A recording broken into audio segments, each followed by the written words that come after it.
more details before we got it. Thank you very much. This is a joint webinar organized by the Citizen Science Working Group from LIBER and the European Citizen Science Association. So this is our first collaboration, first of many, we hope. And the title of today's webinar is "We All Do Better When We Work Together, LIBER and ECSA Collaborating for Stronger Citizen Science Communities." The flow of the webinar is as follows. We'll have 4 speakers: Tiberius Ignat, Anne-Catherine Obergaard, Thomas Carson, and Margaret Gold. I see that Thomas's and Tiberius's pictures on the slide are a little bit switched, so apologies for that, but you will see them soon enough, so you'll realize who's who. The webinar will last for about an hour and a half. The questions will follow after the presentation, so we can focus on them specifically and not rush for the presentations given the timing. So please, while you have questions, ask them in the chat, and we will get back to them as soon as the presentations are over. But don't wait until the presentations are over to ask. We'll keep an eye on the chat and make sure none of the questions go unanswered. Please keep your microphones muted and during the presentations, just to make sure we avoid any background noise and the speakers have all the attention. Camera on or off, depending on your preference. And with that, I think it's a good time to start. I would like to give the floor to our first speaker, Tiberius Ignat, who is the Director of Scientific Knowledge Services, a company that specializes in helping research organizations to embrace new technologies and ways of working. He runs, in partnership with UCL Press and LIBER Europe, a successful series of workshops focused on open science, now in its 7th year. After being a long-time individual member of the European Association of Research Libraries, LIBER, one of the co-organizers, he became a LIBER associate through his company, where he's now the vice chair of LIBER Citizen Science Working Group. Tiberius is a member of the European Citizen Science Association and Citizen Science Associations of the US, and a member of the Scientific Committee for OAI, the CERN Geneva University Workshop on Open Science. Without further ado, I would like to give the floor to Tiberius and his presentation. Thank you very much. Thank you, Tatiana. Paul and colleagues, thank you very much for being here to this webinar. As Tatiana mentioned, the first of its kind, but we hope for more as a collaboration, a partnership between our 2 organizations, LIBER and the European Citizen Science Association. I see quite a great number of participants here, and I'm not sure if this is welcome or pertinent, but I'd like also to express a humble support to all those suffering from the war in the Russian invasion in Ukraine. I know this is not much to say, but I think it's good to offer even such a humble support. So I'm talking now today for sure. I will have a short presentation on Citizen Science Working Group, what it means and how we started it. So this will be in the context of this partnership. It took a while, of course, to set this partnership with this working group. We started in 2017 at the annual conference in Patras, one of the dearest LIBER annual conferences. And it was a knowledge cafe. There were many discussions about starting these working groups. We had a working group, we had a vote, and we lost. So it was not decided to have a working group that time. We engaged in a number of advocacy events. We first presented in Edinburgh at Fringe Repository Conference, followed by a number of other events, as you could see, only a small part of them in 2017 and 18. There were conferences, there were one-to-one conversations, but we also started to publish papers to present a possible role of libraries or even existing experience of libraries in citizen science. Then in 2018, LIBER launched the Open Science Roadmap. In that roadmap, it was expressly mentioned that citizen science is an important element in establishing new links between science and society. It is essential for implementing open science, and it is expected to foster a scientific culture across society as a whole. including science to elevate the level of science literacy. In that roadmap, citizen science is presented in a distinctive manner, with libraries expecting to be an active partner in citizen science to ensure their responsible conduct and good scholarly practices. Libraries being already used to safeguard values around research methodologies and other approaches, including, of course, open science.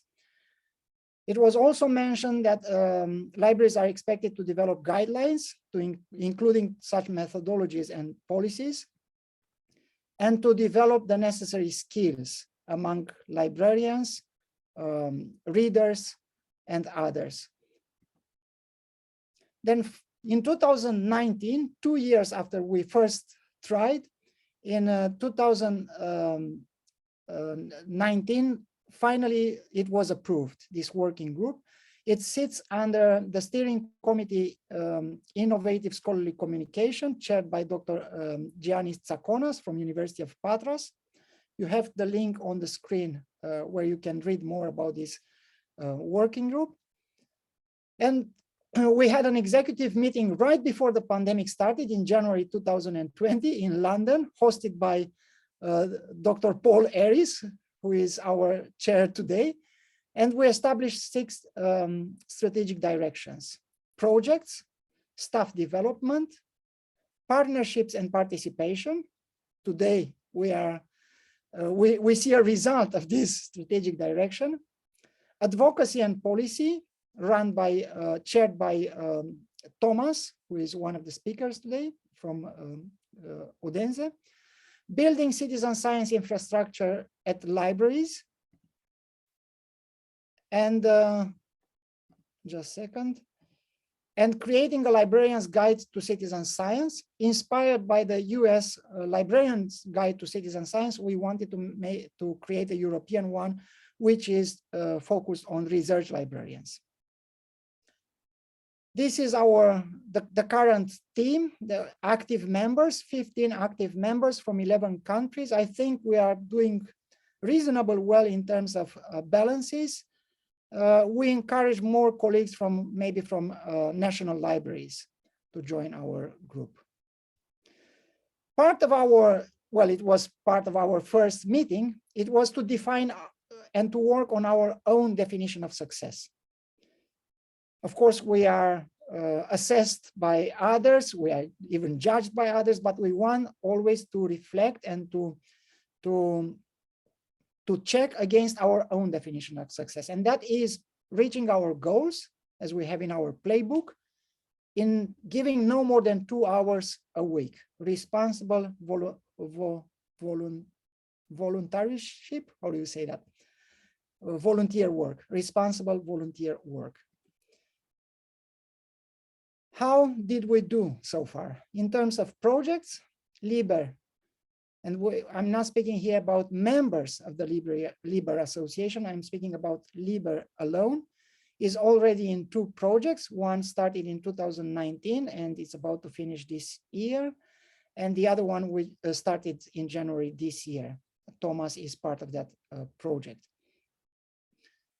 We have Lisi Lambinan from University of Tartu coming in. She is from a university, a library, which is member of LIBER.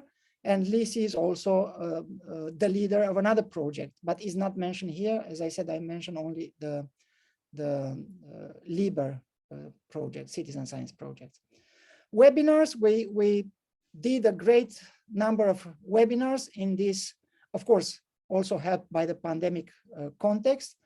This is run by Thomas, as I said, and we had also a library webinar together with public libraries, which was very helpful for both research and public libraries. And this series of webinars continues. Please stay in touch with us or get in touch with us if you want to follow the program, the webinar program of LIBER in citizen science. In terms of librarian's guide, we published at the beginning of this year, if I'm not wrong, or late last year, we published the citizen science skilling for library staff, researchers, and the public. This is a part of a series of such publications. You have the link here. There are 2,000 views already, 1,300 unique users. And we also have, we hopefully will be able to be sustainable. We also have some print-on-demand sales, as you see the figures on the screen. The chat is keeping to pop up here. In terms of partnership, we have partnerships. We have two partnerships, one with ECSA. This webinar is a result of that partnership, and I hope more joint actions will be. And we have another one signed with a SciStarter.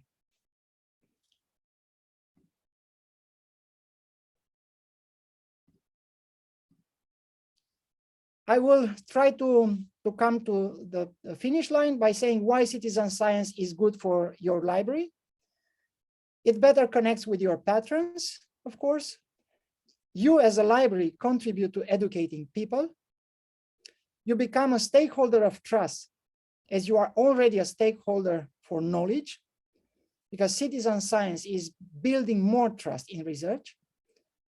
And you will join a fight against disinformation, misinformation. We realize, sadly, now more than ever, how important this is. And I say sadly because of pandemic and because of the war. And you consolidate as a library, you consolidate your leadership position in the open science landscape. Thank you very much. I hope this presentation was informative. I know it is not comprehensive, but I hope it was informative. The takeaway message is get in touch with LIBER as an organization and LIBER Citizen Science as a working group. Get in touch with ECSA, with a working group that Thomas is going to present, and let's do some merry work together. Thank you. Thank you very much, Tiberius, for this presentation. Indeed, great words of encouragement to have a look, get in touch, and join. And without further ado, I'd like to introduce our next speaker, Anne-Catherine Obergaard, who will present the Citizen Science and SDU Organization Theory and Practice. Anne-Catherine Obergaard is a head of external projects at the Faculty of Health Sciences, University of South Denmark. Together with Thomas Carson, she co-founded in 2017 the Citizen Science Network, and in 2021, the Citizen Science Knowledge Center at SDU. She's a citizen science advocate and has been project manager for a large range of citizen science projects, especially within health sciences. She's also a project manager for the ongoing work for the FNSDGs at the Faculty of Health Sciences. Anne-Catherine, I will share my screen to show your presentation, and the floor is yours. Thank you. Good afternoon. My name is Anne-Catherine, and I'm honored to be presenting here today. And in the next 10 minutes, I will briefly touch upon our citizen science journey at SDU and give a short story about working with citizen science in practice. Next, please.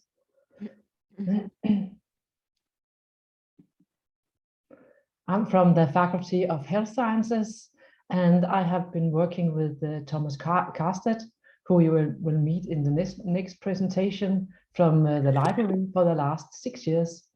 And our mission have been to establish citizen science at SDU. Next, please. Back in 2016, Thomas and I had been discussing ideas or a model for better interaction between citizens and researchers for some time. And eventually we decided to run our first citizen science workshop at SDU to get some concrete ideas for a citizen science project engaging citizens in health science. Next. We invited about 30 guests to the workshops, and the guests were a mix of researchers from different faculties and from the university hospital. We also invited people from media, from museums, and of course citizens. We spent 3 hours together on a Saturday afternoon, and after a lot of talk and discussion, we came up with one concrete idea, which all thought were a splendid idea. The idea came from a professor from the university hospital, and it was a simple but never done before idea. Citizens should be presented to 5 research projects related to health, and then it was up to the citizens to prioritize and decide which project that should be funded with 1 million Danish crowns. The director from the university hospital said that he would find the money if the media, a local TV broadcaster, was in as a media partner. And then it took off. Yeah, next please. And next spring, the project was in the air in a 2-week campaign, and it was a success from the start. About 12,000 citizens voted on the 5 research projects, and thereby they prioritized which projects should be funded with 1 million Danish crowns. And this spring, the show will be run for the 5th time. Next, please. The Citizen Science Network grew out of this first citizen science project, which quickly were followed by more citizen science workshops and new citizen science projects covering humanities, electronic waste, biology, active living, and many more. And the network was a dynamic partnership, changing from project to project, but always with the library faculty collaboration, bridging researchers and people and organizations outside the university. Next, please. A few words about our perception of citizen science at SDU. Next. In Denmark, citizen science is often used for data collection and mapping of wildlife, but at SDU we see citizen science as more than that. We see citizen science as a method for interaction and dialogue between citizens and researchers, thereby reducing the distance between science and society to enhance debate based on knowledge and fact instead of fake news and personal opinions. Next, please. Thomas and I use 2 models to explain our take on citizen science. One is by Golombek, and this model shows 3 fundamental elements in citizen science: inclusion, contribution, and reciprocality. Inclusion and contribution is of course very important, but we believe that it is in reciprocality you can strike gold, because it's in dialogue that both citizens and researchers can gain new insights and knowledge. Next. The other model is by Muki Hackley from UCL, and this model shows different levels of participation, moving from citizens as censors to extreme citizen science, which is understood as a true and equal collaboration between citizens and researchers on a given project. And it should be said that for us, no level is better than the other. It all depends on the project and the researchers. So our citizen science project don't just fit one concept, but we always try to have a focus on interaction, dialogue, and feedback. Next, please. As mentioned, we began the citizen science journey at SDU with the Citizen Science Network 6 years ago, and last year the network transformed into a citizen science knowledge center based in our library, but it's not owned by the library, it's a partnership. The center has a steering committee with 4 deans, our pro-rector, and the head of the library. The center is well supported by the top management who guide the center forwards and discuss their strategy with us. The center is placed in the library because the faculty sees the library as a neutral ground. Furthermore, our library already serves as a bridge between public and science. So therefore, library was an obvious choice for us. Next, please. As a network, the Citizen Science Center is a partnership between the library and the faculties, seen here in the middle, bridging media, citizens, and NGOs with researchers and students to engage and empower citizens, to influence policy, and to help the researchers to gain better data, or maybe even to ask more relevant research questions through dialogue with the citizens. Next, please. The mission of our Citizen Science Center is to advocate for citizen science and also to engage students in citizen science. The overall mission is to bring citizens closer to science and scientists closer to society, but also to support the Sustainable Development Goals, which is important at our university as we committed to the SDGs 3 years ago. And at this time, we have 3 ongoing citizen science projects. Next, please. One of these SDG projects is SDU Moves. It is a research project, it's a SDG project, and of course a citizen science project. And here it's the employees and the students, that's our citizens.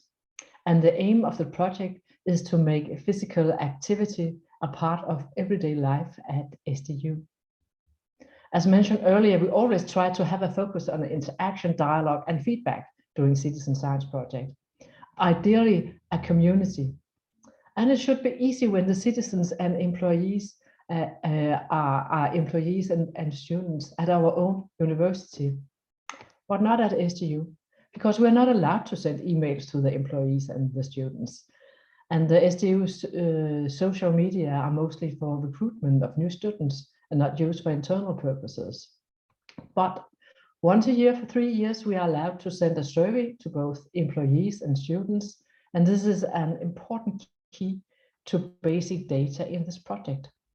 We also use the survey to recruit ambassadors for the project. And today we have about 160 ambassadors who are our go-to community, where we can discuss ideas, and the ambassadors serve as our communication channel to their colleagues.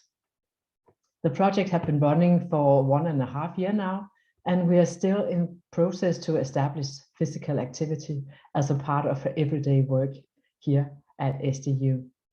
We had held several activities and events, and the employees are taking part in these, and the internal talk about physical activity is on. We also know from a pilot on walking meeting that 90% of the people engaged in that pilot are positive about walking meetings, mainly because this format gives new inspiration to dialogue, enhance creativity, and gives energy for the rest of the day.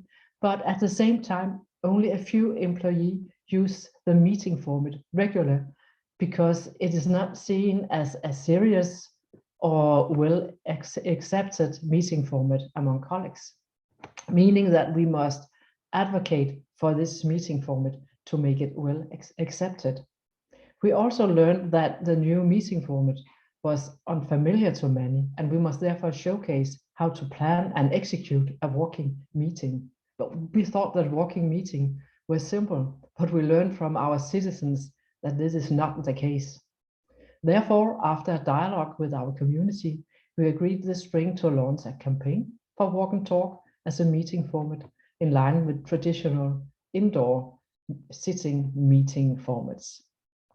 If we succeed with the walking meetings as a well accepted and used meeting format, I think we have reached an important milestone in this project by combining walking with a concrete working task, meeting used by almost all employees on an everyday basis. Next, please. Yeah, a lot of exciting stuff is going on in this project, but the takeaway from this project in relation to this week is it might be difficult to communicate with your community, even though you know your community, if you do not have access to a suitable communication channel. Also, theory and practice are 2 different things. Doing walking meetings should be simple and easy in theory, but we learned that there were barriers that needed to be identified and handled to proceed in practice. Behavior and culture are not changed overnight. It is not easy to introduce daily physical activity and the concept of active living as a part of the everyday life at a university. where the overall culture is to sit and immerse yourself. This is not said to scare you from doing citizen science. It's just to say that citizen science is about and with humans. And we humans do not always think or act as predicted. So be open, listen to your community and find solution. Next. The last 5 to 6 years, our Citizen Science Center has supported more than 20 citizen science projects with a total reach of 1.5 million people. And we truly believe that working with citizen science is important for both research and society. So jump in, do citizen science. It's not always easy, but it's good fun and important when you want a society based on fact and knowledge instead of fake news and personal opinions. Thank you.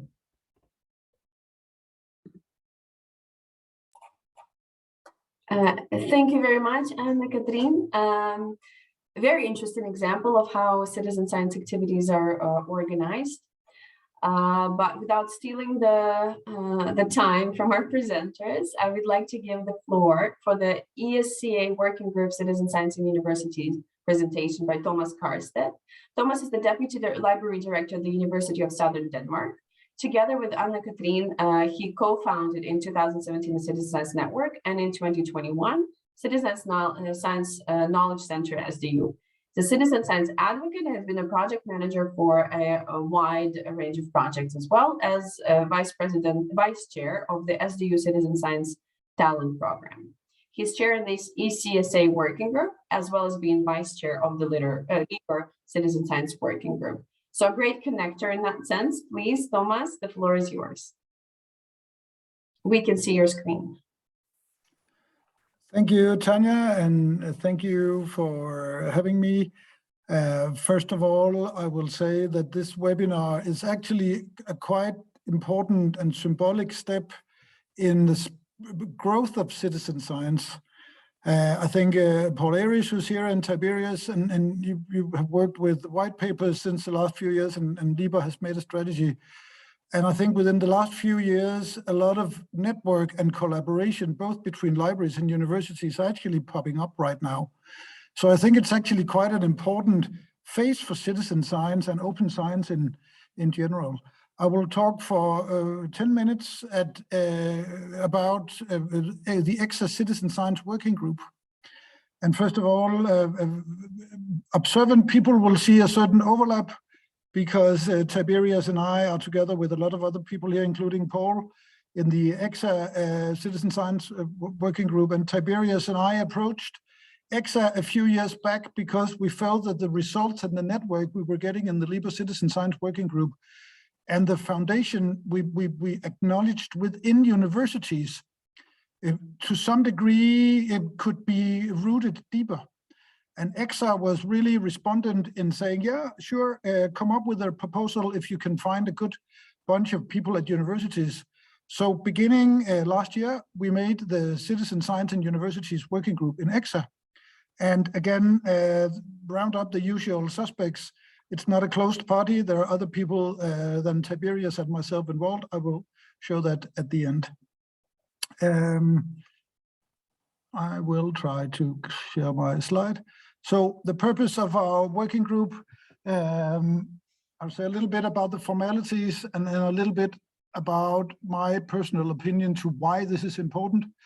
What we do is do advocacy and support the embedding of citizen science at university level. In our group, we have a focus on education infrastructure, including creating hubs of citizen science. And that is really building on the model that Tiberius and Paul Erich has promoted, the bespoke involvement in citizen science. What we also do in the working group is promote cross-disciplinary research and try to do and establish new partnerships. So in reality, what we do is that we have a clear objective of getting research organizations, including libraries and universities, working more closely together. And maybe it's, if you are looking at the wider university and research library landscape, you would say, oh, does it mean anything that LIBER and ECSA join forces or have a partnership? And yes, it actually does, because we are 500 research libraries in Europe. We are working with citizen science. More citizen science centers, hubs, services are popping up. And on the other hand, we have this amazing organization, ECSA, that has hundreds of members and researchers. So there's really an important platform or venue here in order to work closer together. So in the working group, we are big on sharing projects, ideas, infrastructures, resources. We try to coordinate calls. So it's really sort of a beehive of trying to be more closely coordinated in order to grow citizen science. And what we're doing in 2022, we're delivering 5 webinars or online workshops. The first is next Thursday, where we try to be as concrete as possible on what we are actually doing in order to involve each other more in our work. So this slide might actually be, in my personal opinion, the most important slide of my brief presentation, because I think beginning with the Citizen Science Network that Anne-Katrine mentioned and our work at SDU, the amazing communities, both within libraries, but also the wider citizen science community. I think we found out in 2016 and 17, a lot of citizen science and amazing research really was founded from the bottom up. It was the bloom of the 1,000 flowers. It was the energetic and really sort of passionate researchers who really made one amazing project after each other. What happened then was that the European Citizen Science Portal has now popped up, SciStarter popped up, Suniverse got big, and now there is an interesting sort of counter movement where in Europe, at least during the pandemic, and I think SDU, our center, is an example of that. A lot of universities have begun to create citizen science centers or hubs or labs. Even you will see an example of that with Margaret Gold's presentation after this one. So it's really an interesting movement happening both from the bottom up and from the top down. And it's not to say that one is better than the other, but I think working within a university, trying together with Anne-Katrine to build infrastructure within our university, we found out how much professionals from libraries, from research support offices, from communication, from a lot of offices really around a university can really give crucial and important and thought after support and try to grow citizen science together with researchers. And I think the more than 20 projects we have done in SDU is an example of that. So even though I'm a big advocate and a big fan of bottom-up citizen science, I think this working group is a manifestation that I think some of us have seen the light, in the sense that if universities will back citizen science in a more structured and strategic matter, the sky really is the limit in trying to grow this. I will share very briefly, we are a passionate, interested, really high-end research and also research support group. And this is the last of the 40 members that we are in the group. And please join if you feel you have any sense of working with citizen science in whatever capacity at a university or research organization, or you want to hook up with us, you are more than welcome. And the last minute is really a small jingle or commercial, because I will mention that ECSA are planning and holding the ECSA conference in Berlin in October. Researchers from all disciplines, actors from civil society, citizen scientists, policy decision makers, and libraries, NGOs, anybody working within citizen science or having a citizen science interest are welcome. And I will say that the topic citizen science for planetary health, take that with a bit of grain of salt, in the sense that you do not have to be a biologist or work with animals or work with water quality in order to participate. Planetary health is really multifaceted, and it could really also be translated into growing support services, fighting fake news, doing policy, working with data. There are all kinds of subtitles to this conference, and I will strongly urge everybody in the call to put in proposals for the April 30 deadline. So with these brief presentation, join the conference, join our working group, and thank you, Tanya. Back to you. Thank you very much, Thomas. As always, very interesting.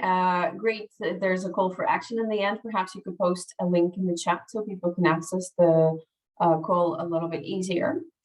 And then our next and final concluding speaker for today is Margaret Gold with a presentation of the Citizen Science Lab at Leiden University.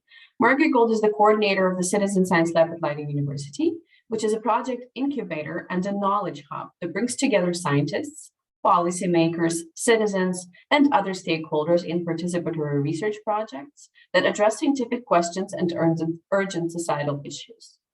Margaret is also the Citizen Science Project Program Manager for the National Program on Open Science, where she is co-developing the Dutch National Strategy for Citizen Science within the plan Open Science 2030. Her research focus with the Science of Citizen Science is on citizen observatories for community-based environmental monitoring and the impact they have on policy decision-making and behavioral change. Her decade of experience in citizen science includes leading the crowdsourcing initiative for the transcription of digitally imaged specimen labels within the digital collections program at the Natural History Museum in London, and the FP7 infra-funded Synthesis 3 project, leading ECSA's involvement in the We Observe and LandSense projects, furthering the experience and knowledge base for citizens observatories. And in the EU Citizen Science Project, where she started as the project officer for the ECSA and now leads the involvement of Leiden University and the establishment of the first Dutch National Citizen Science Network. Margaret, the floor is yours, please. Thank you very much. Kind of you to give such a thorough read-through of my biography. Very generous, and lovely to follow up with my colleagues in the ECSA working group to give you a little bit of a flavor of a test case, a work in progress of citizen science at a university, and finding the sweet spot between the top up and the bottom down. Excuse me, the other way around, top down, bottom up, mixing it up in the middle.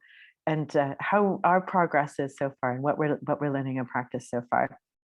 So indeed, the Citizen Science Lab at the university is about being in society. It's about stepping out of the ivory tower and doing research with the public, with local stakeholders in various issues, with various societal partners, with citizens. And here you see one of the examples of one of our local projects, the Plastic Spotter Project, which started with a mobile app identifying plastic pollution in the waterways of Leiden, has the second most number of inner city canalways after Amsterdam. But very quickly, the people that were participating became frustrated. They wanted to be actively taking plastic out of the waterways. So it's turned into a canoe-based citizen science project. So it's about activity as well as new knowledge.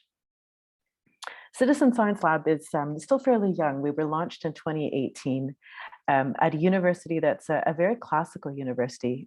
Leiden's the oldest university of the Netherlands. We recently celebrated our 444th anniversary a few years back, and it's quite classic in the faculties that it has, 7 faculties, a very big focus on fundamental research, very proud of its 16 Nobel Prizes.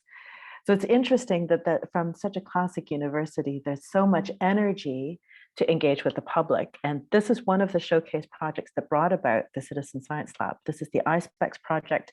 Frans Snick in the middle, one of our co-founders, who's an astronomer, working on developing instruments with NASA to place out on satellites, both for looking out and looking back at the Earth. But the technology he was working on, he realized could be at a smaller scale, an add-on on a phone. And it was a massively successful air quality monitoring project in the Netherlands that had thousands of Dutch people participating in measuring air quality based on aerosol measurements that contributed to national policy on air quality. And these kinds of pockets of expertise are spread across all of Leiden University. Many of your universities will be similar. Archaeologists applying cutting edge LIDAR and other technologies to looking at surfaces in a new way, which is yielding information about historical structures and through that groundbreaking historical new knowledge about particular periods of history. Finding data out of old maps and making that georeferenceable against modern location data, even from our university hospital, the COVID Radar app, which not just gathered through survey style information about people's symptoms, but constantly updated based on information. So a month in, have you lost your smell was one of the questions. But alongside that, also monitored how well are people responding to the guidelines and the restrictions. And there was a map in the app that showed you constantly where outbreaks were, how people were responding to bringing in mask wearing laws, regulations, things like this. So this is where the Citizen Science Lab came into being, with very first picture of playing a role as both the project incubator at the one hand, collaborating with colleagues, facilitating co-creative workshops, coordinating and developing projects, and on the other hand, a knowledge hub. So sharing knowledge about how to do citizen science in practice, how you apply it in different domains, research on the science of citizen science. In fact, we were the co-editors of a book by that very same name. And then embedding that also in the education at the university. So looking at the core business, so to speak, of the university. And we've had a lovely range of involvements in terms of European projects, the EU Citizen Science Project, local projects that have been launched with local partnerships, key partners such as our Natural History Museum here in Leiden, the Naturalis, a big conferencing center that allows us to do collaborative work. And the two things I'd like to talk to you about with the pathway of the Citizen Science Lab is our first major goal, first of all, establishing the knowledge hub and the project incubator for citizen science and how we're going about doing that. And really it has three parts. It's the education part. We are university education students. There's a research part. We're a research university, but we're very much in society and we want to be engaging society very strongly. So we've got a few ways that we've been starting to do this. The first is embedding citizen science practices in the education. We have an honors academy at the university, which allows us to offer extracurricular master's courses to master's students. And there was a survey of our students that came with a really clear message that they are very eager to be engaged in sustainability topics, either within their field. What does sustainability mean in this research field? Sustainability with regards to how they enter into their worlds, the careers after their education. How can they be involved in sustainability practices? How can they bring their knowledge to bear? And this master's program came out of that to take students through an entire trajectory of starting with the local challenge. The local challenge is the goal to create the most sustainable kilometer of the Netherlands around the station, the train station area. And what does that mean? What sustainability factors are we even talking about? And they have been crafting a citizen science project together with the stakeholders in this particular initiative to address any of the given issues, trash, air quality, mobility and transport, a wide range of issues. Looking at where are the data gaps and how can citizen science approaches come up with a unique approach to filling those data gaps, bringing all of the stakeholders with you and addressing the needs on the ground. And they're now in the final stages of actually doing the citizen science projects that they've designed. And then the lab itself, figuring out how do we embed the citizen science lab within the university. On the one hand, we've got a small team, and as projects come in, we have a portfolio of funded projects. We can bring new project managers and community managers on board. My colleague Friso is here in the room. I don't know if he's able to wave, who's leading one of our projects in this way, and external partners in the Netherlands and the EU. This is how we're building up.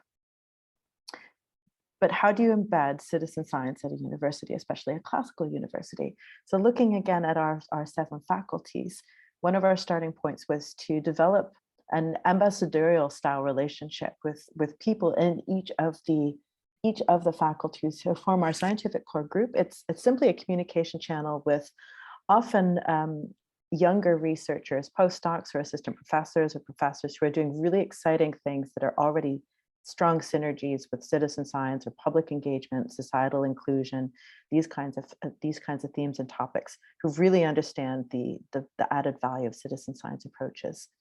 And we're having a two-way communication with each other for collaborative projects, funding proposals, workshops, knowledge sharing sessions, things like this. But what's been really key to us is looking for the more permanent ways of embedding it in the university. And another colleague is in the room today, Saskia is with us today. So if we look at the University of Leiden as a classical university, we've got those silos of the faculties, but to look for the pieces that spread across, we have on the one hand, the university library, and we have the Center for Digital Scholarship at the library. And it's been very much leading in the Netherlands on the topics of open data and open access, particularly open access, and breaking out of research out from behind paywalls and doing these really big contractual negotiations with the publishers and supporting researchers and publishing in open access journals, et cetera. And one of our other hotbeds of expertise at the university, across all of the university, is the Center for Science and Scientometric Studies, which is looking very much at the science of research in some ways, the quantitative science studies, some of the thematic themes you'll see here, and including open science. So this is another place in the university where researchers are supported in advanced research practices. And one of the amazing areas of expertise within this group is within RRI, which was a major focus of the SWAF's calls in the recent funding programs, responsible research and innovation.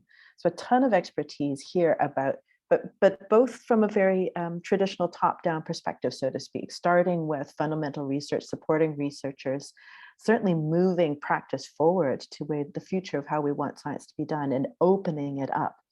But embedding citizen science into that is really quite new.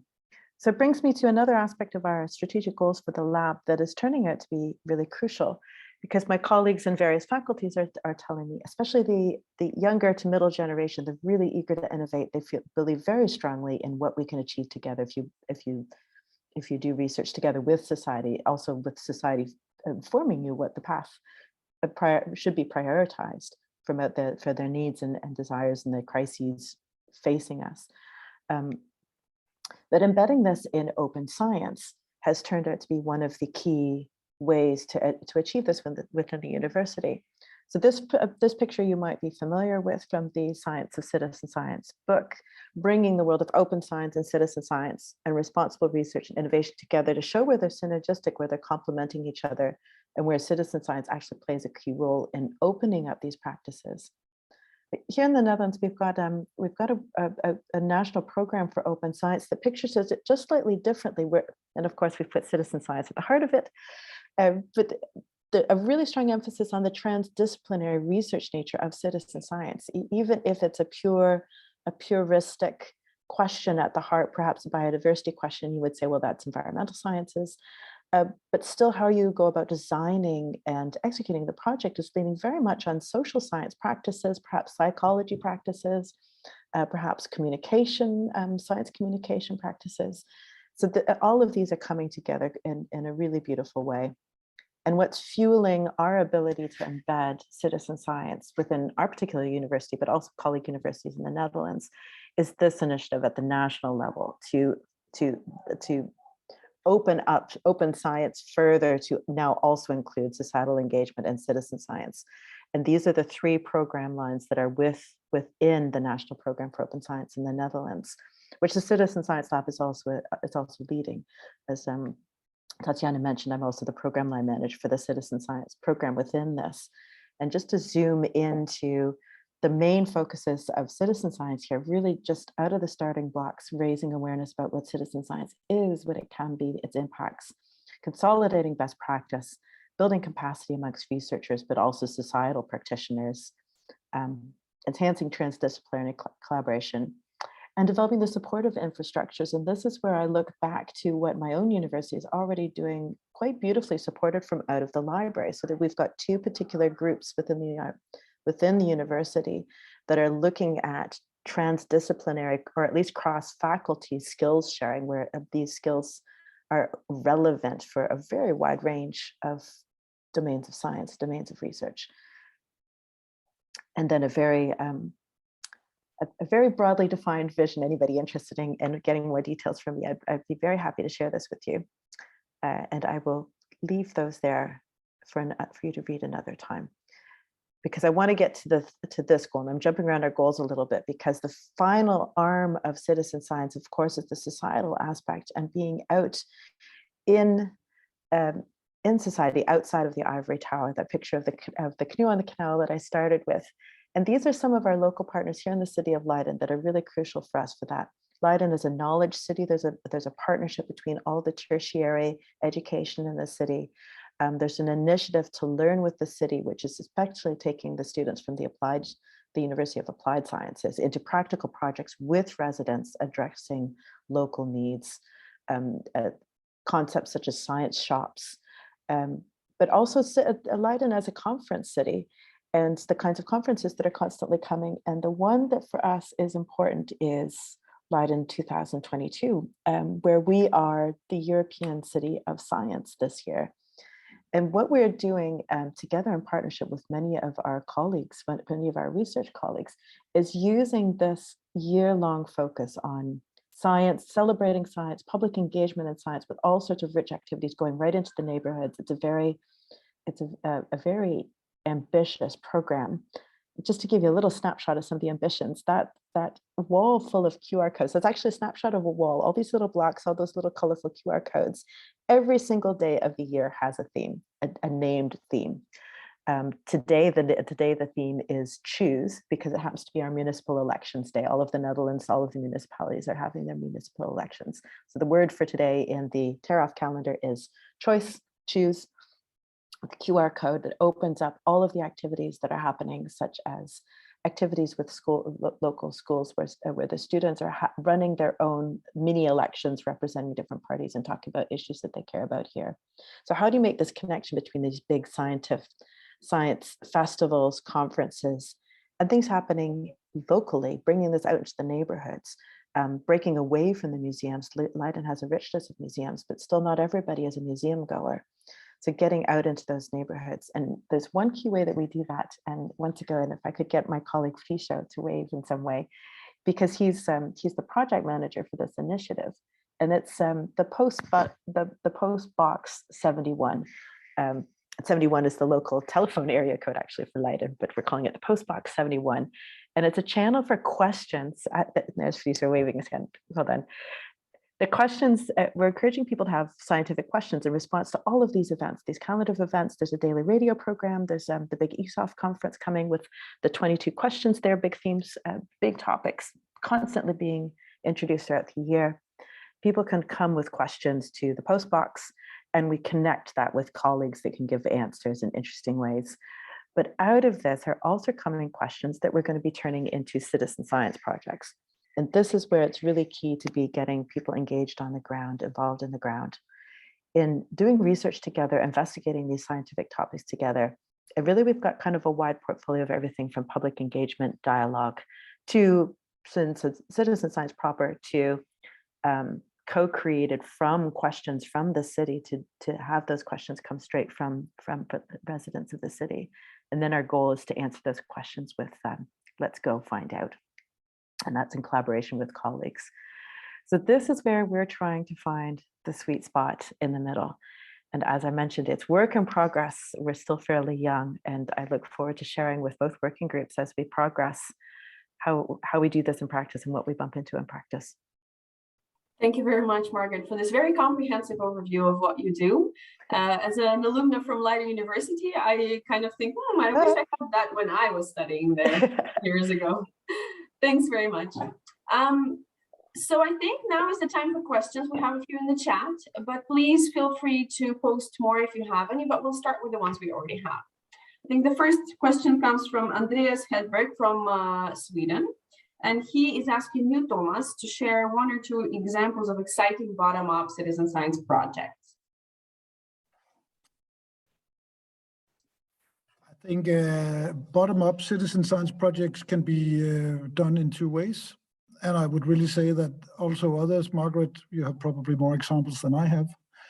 But I think they can originate from people, or they can originate from researchers.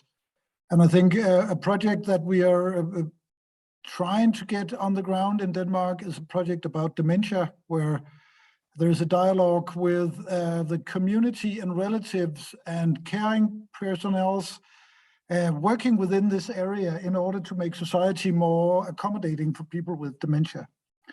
But also a lot of researchers at our university comes with us with ideas to say, can we grow this? Can we do that? It's within water quality, it's within electronic waste, it's within narrative medicine.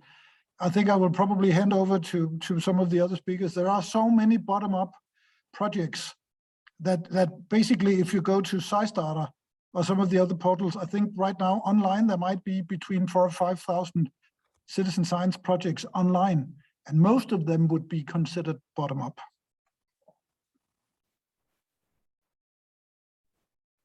Would anyone else like to address this? Tiberius, please go ahead. I like also to mention other kind of bottom-ups that we might not see them as obvious. For example, I'll pick the example of internet tracking, and we have all sorts of problems and all sorts of voices from different walks of life saying that it's enough with this tracking, and you invaded our intimacy already, and there are also hackers having a grip on Facebook data and other things. And of course, you have the civil society, people saying, I don't want, discussing between them, trying to form different groups, going to district courts in United States and suing Google and Facebook and others. At the same time, you also have people that are speaking from the company, like I don't have her name now on my tongue, the lady who was speaking of and leaking from Facebook what is happening, and that is persuasion by design and tracking by design, where the interest of the user, Facebook users, were the last to consider. And then you also have, as I said, different associations. You have different trends stopping Facebook accounts. So there are different ways of this bottom up. We should not only think about enthusiasts, people who would like to watch stars. There are also institutions. There are NGOs. There are private lawyers. Offices of private lawyers giving volunteer work, pro bono work for the interest of some such organizations. These are also bottom up, and we should consider bringing them together. Not only the individuals, not only the enthusiasts, not only the activists, but also institutions that in different perspectives, they may be seen as sitting at the bottom of society. What they need is to step over their own judgments and their own views and their own opinions and perspectives. They need evidence.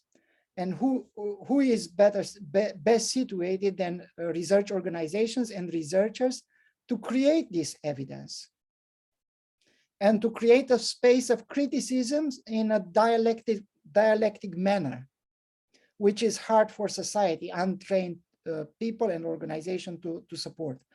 So this is, in my opinion, the solid bridge, the one that offers no way back for those that try to isolate science from society. So I just wanted to say it's a different kind of bottom up, not only one of its kind.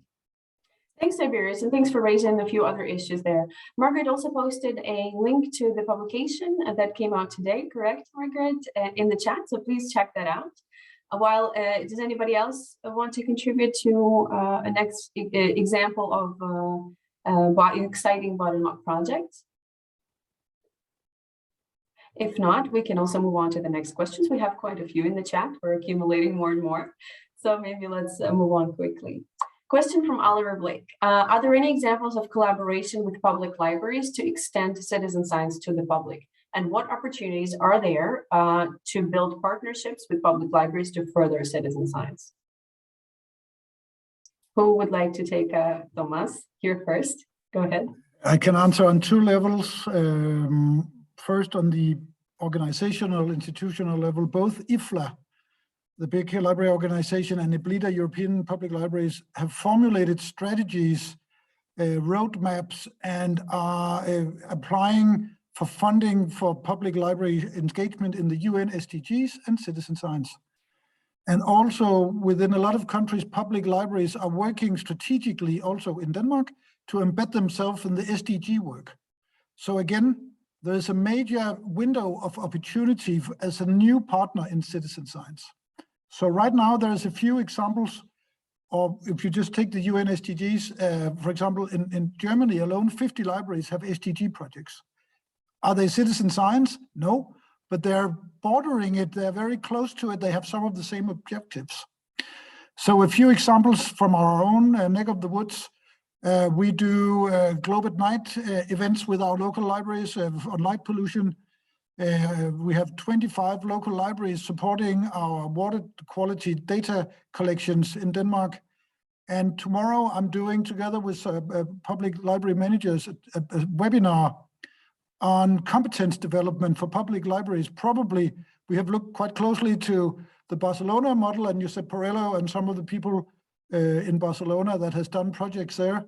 And there are all kinds of examples also from the US that where libraries, either from an infrastructure standpoint, support citizen science, or have a residing researcher at a public library. There are numerous examples out there. And again, I think public libraries have the strategic agenda to get involved with the public. So there's a window of opportunity here for all of us. Thank you, Thomas. Anyone else would like to answer that? All right, then we have the next question from Nuno Soares.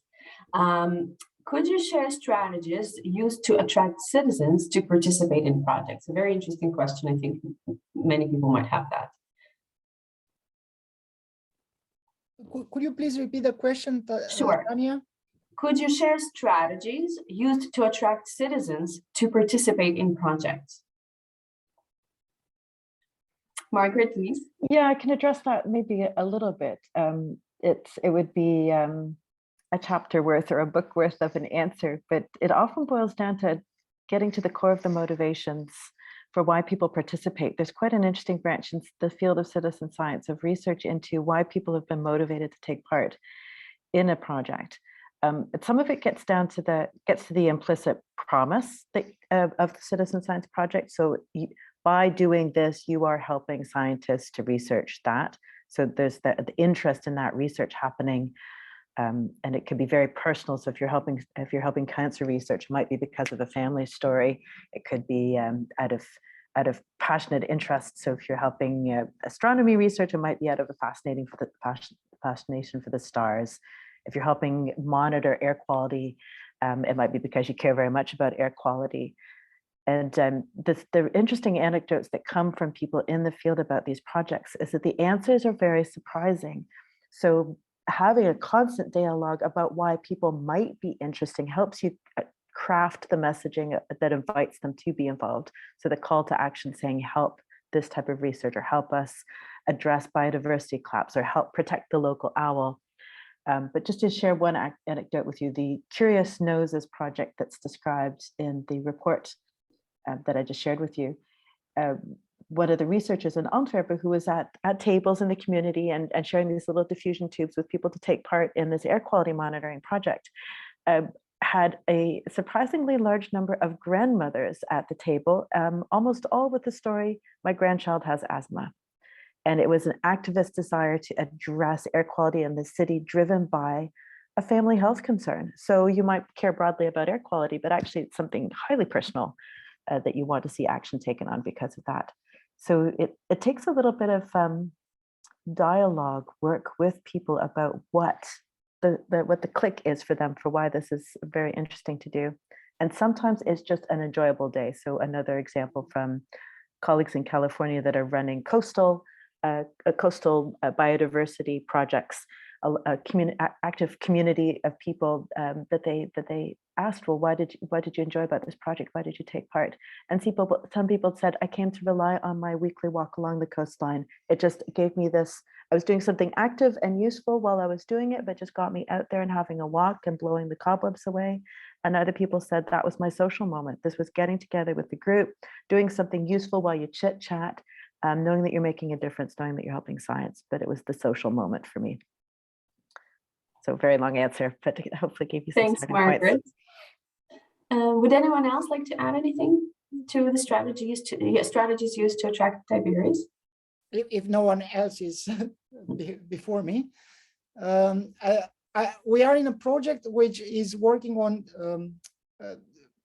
trying to understand how we are tracked by default in internet and while using apps. So, and this is a citizen science project. We try to recruit as many volunteers, participants, to take observations while they are navigating their own web pages, corners of internet, and using their own apps.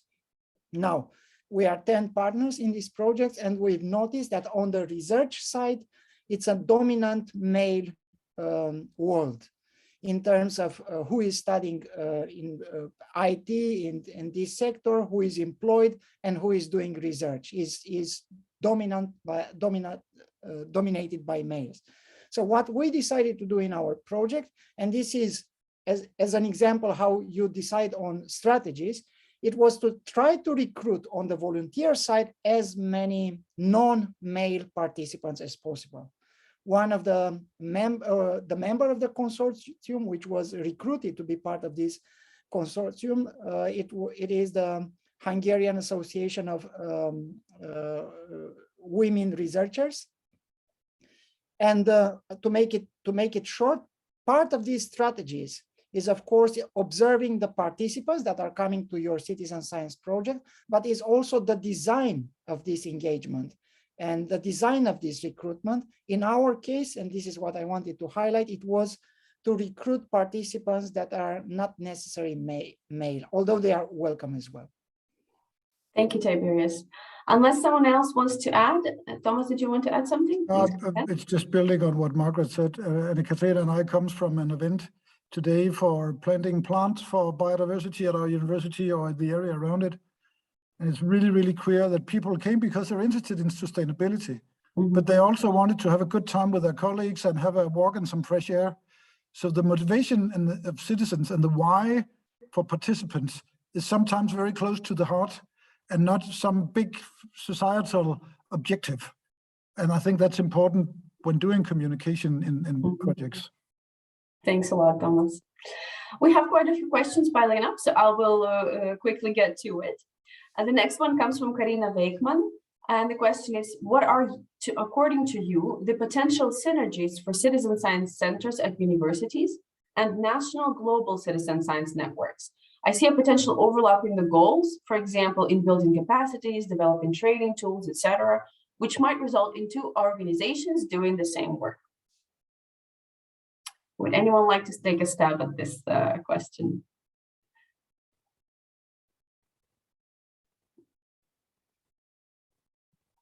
It's quite a challenging one. It's always the questions about doing the same job at the same time is always challenging.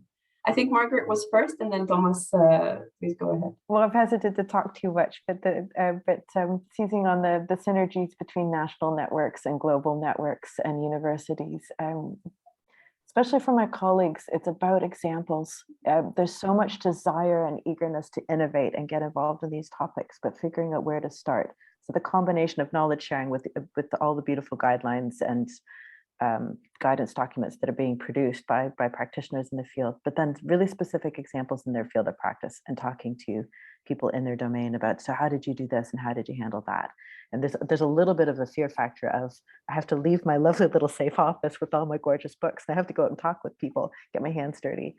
And once they get over that and into the field. So yeah, that knowledge sharing and amplifying and pulling practitioners around a domain together to compare notes, that's essential for the enabling environment for citizen science.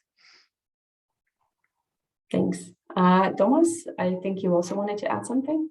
I think in reality, it's not a problem. I think researchers could probably do with some assistance and time and resources in their projects. And right now there are entrepreneurs out there who are simply doing the job already. I mean, we have SciStarter, we have Open Humans, we have Zooniverse, we have all kinds of, ECSA has a portal. I'm not worried because things just take off. And if it doesn't have any real value for participants or citizens, well, then it probably won't get made. So I think at this point in time, I'm not really worried about that. But of course, down the road, you could have like the internet conundrum. Should every country in the world make their own internet? Of course they shouldn't, that we have a global one. But I think right now, at this point in time, I'm not really worried about that. I think unlocking the potential, supporting researchers and citizens who want to commit to this is so important. And it's just a massive gap from interest to what we can actually do, that I would like to feel the same question in 5 years' time. Maybe it's a problem there, but hey, then maybe we won. Thanks. A good point. Yeah, indeed. Maybe doing things at the same time is also learning from each other in the future, how things went from one side to another. Any other ideas on how to share collaboration and not doing the same work at the same time? Tiberius, please. Overlapping wouldn't be the same, like Thomas said, wouldn't be my immediate concern at all. I think we need at this stage to find and explore new paths. Trial and error is welcome. Comparing, critical thinking is welcome at this point, and developing similar infrastructure, I would say, is encouraged rather than expressing any concern of overlapping at this point. Thank you. All right, well, unless you have any more comments on this, we have another question right following this one. And that's a question from Claire Murray, and I think it's directed to you, Margaret, but let's have a look. She says, I love the idea of the postbox. It's such a gorgeous idea. Connecting this directly with the opportunity to do your own citizen science project is so fantastic. Are you promoting this in local libraries? It feels like the perfect place to engage curious citizen scientists. I totally agree with you, and especially looking at the evidence, particularly in the States, there's a way of seeing public libraries as being a community hub, and there's a huge citizen science and libraries movement, also looking at libraries as lending libraries for measurement objects, science tools. That's something that is one thing we have with our local library here, is because this is an astronomy city with one of the oldest observatories in the world. Our local library has telescopes on loan, and we've got quite an exciting day coming up, probably in the fall, where we're going to be turning off all of the lights in the city of Leiden to be able to see the stars.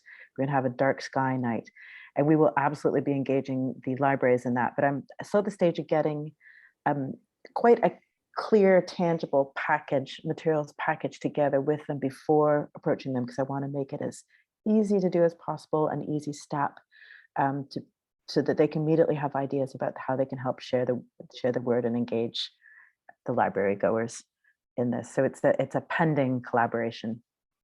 Interesting. You'll see the stars and save on the energy costs.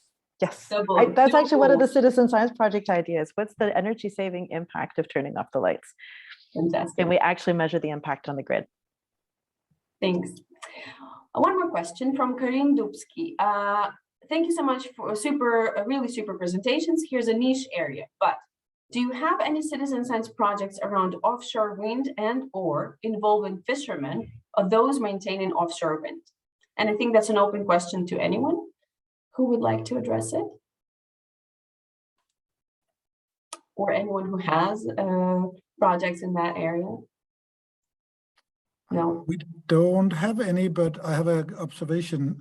We heard at the last SITSI conference in America that the water authorities that govern fishing quotas and whatever in the US, the only way they collect data at this point in time is through citizen-reported data or crowdsourcing or citizen science.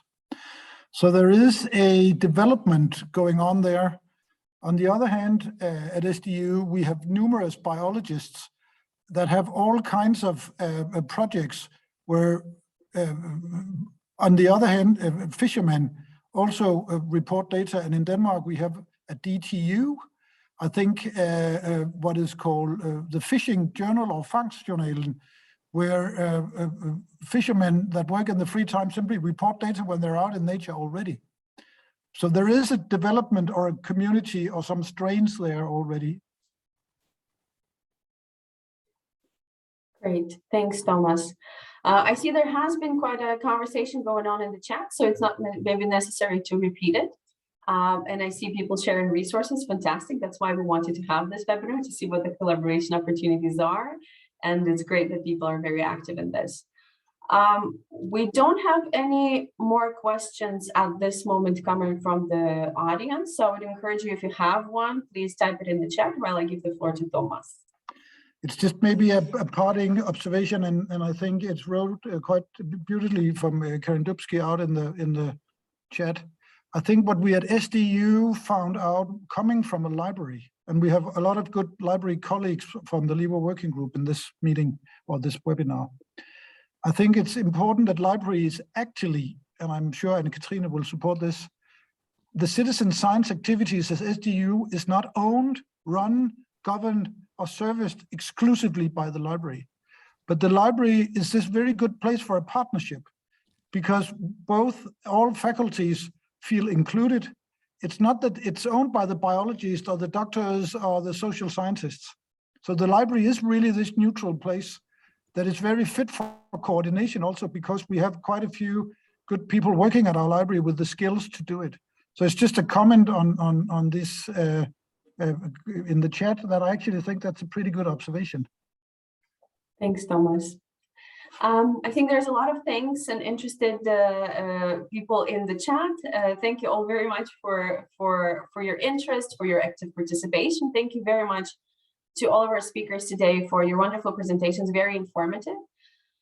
If there are no more questions, I would like to thank generally everyone who participated in initiating, organizing, and presenting today, and more specifically, the people behind the scenes that have done a lot of work, such as Beatriz Noriega Ortega. Very sorry if I mispronounce, the very international team that we have, Simona Serato and Elizabeth Bethlehem, a colleague of mine, all of our speakers. And today, as now you can see, the pictures have been switched, so they're in the correct position in case you want to reference. While Iris, who was supposed to be our original host and is the chair of the Citizen Science Working Group at LIBER, who is here with us regardless of the really bad internet connection. My name is Tatiana Yankilevich, and I was also an organizer behind the scenes and current moderator. Please let us know if you have any more questions you would like to connect. Reach out to LIBER, reach out to the ECSA. We're all working together on this now, and we'll be hosting more webinars in the coming weeks and months. So stay tuned for more content here. Thank you very much and have a great afternoon. Thank you. Bye-bye.